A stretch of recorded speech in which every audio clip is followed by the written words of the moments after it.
दिरजा के और आसपास के भिवानी लोहारू के आसपास के सभी लोगों को, माँ बाप को नमस्ते।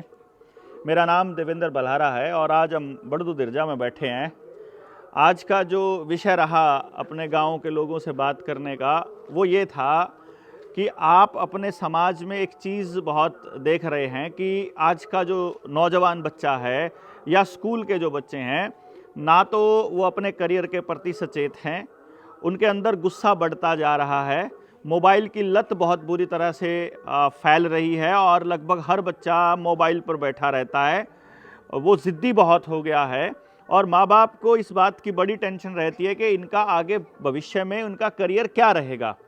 क्योंकि उनके करियर को लेकर के उनका स्कूल, कॉलेज, यूनिवर्सिटी, सरकार जो है वो गंभीर दिखाई नहीं देती है। और ऐसा नज़र आता है कि जैसे गांव में उनके रोज़गार के लिए कोई साधन अवेलेबल नहीं है और गांव में कुछ नहीं रखा, तो इसलिए लोग अपने बच्चों को या तो शहर में भेज रहे हैं कि तुम वहां जा कर के पढ़ो, या फिर शहर के लोग और इवन गांव के भी अपने बच्चों को ज़मीनें बेच बेच करके विदेश भेज रहे हैं कि तुम्हारे पास यहाँ कुछ नहीं है।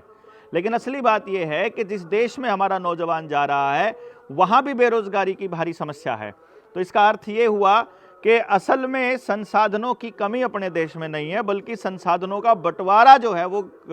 एक गलत तरीके से किया जा रहा है और हम अपने बच्चों के टैलेंट को रिकॉग्नाइज करके उनके हिसाब से आने वाले समय में उनके जीवन के लिए उनको तैयार नहीं कर रहे, उस शिक्षा का कोई ढांचा नहीं बना रहे।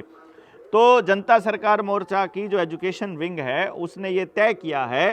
कि हम एक ऐसे एजुकेशन सिस्टम पे काम करेंगे जिसमें हर बच्चे को रोज़गार मिल सके। ये कैसे मिलेगा, इसको जानने के लिए आपको समझना पड़ेगा कि हम किस साइंस पर काम कर रहे हैं। मैं आपको बताऊं कि हमारे पास एक ऐसी टेक्नोलॉजी है और उस पर काम करने वाला मैं इंडिया का पहला पर्सन हूं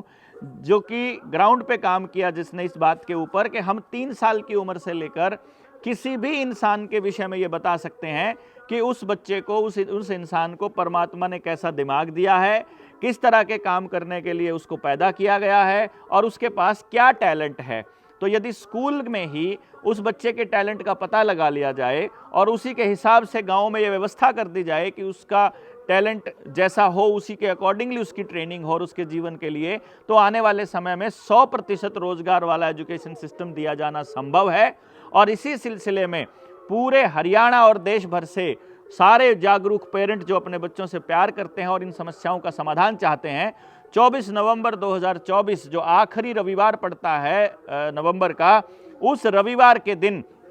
तालकटोरा स्टेडियम दिल्ली में सुबह 10 बजे इकट्ठा हो रहे हैं और पेरेंटिंग और एजुकेशन पर एक जबरदस्त सेमिनार किया जा रहा है, जिसमें जो गांव पार्टिसिपेट करेगा उस गांव के लिए 100% एजुकेशन सिस्टम के लिए हमारी पूरी टीम आकर के काम करेगी। आपके नौजवानों की ट्रेनिंग से लेकर बच्चों के टैलेंट पता करने से लेकर के उनके रोजगार के पूरे सिस्टम को तैयार करने तक। और फिर साथ में एक ऐसे शिष्य कुल की स्थापना भी प्रस्तावित है जिसमें दाखिले के बाद बच्चे के रोजगार की गारंटी विद्यालय की होगी। तो आप सभी लोग जो भी अपने बच्चों से प्रेम करते हैं और चाहते हैं कि आने वाले वक्त में हम अपने बच्चों के लिए एक ऐसा सिस्टम बनाएं जो कि उसमें बच्चा हमारा सुखी रहे, तो आप तालकटोरा स्टेडियम में 24 नवंबर को सुबह 10 बजे जरूर पहुंचिए। और जिन लोगों ने जनता सरकार मोर्चा का आवेदन लगाया है कर्ज मुक्ति को लेकर के, और जो कर्जे में फंसे हैं, जिनसे कर्जा नहीं दिया जा रहा है, उस कर्ज मुक्ति को लेकर के भी एक बहुत बड़ी किताब जिसमें सारे सबूत हम लोग दे रहे हैं, वो किताब की लॉन्चिंग होनी है। तो आप सब लोग 24 नवंबर को तालकटोरा स्टेडियम पहुंचिए और इस बहुत बड़े सेमिनार का हिस्सा बनिए। बहुत बहुत धन्यवाद। जय हिंद, जय भारत।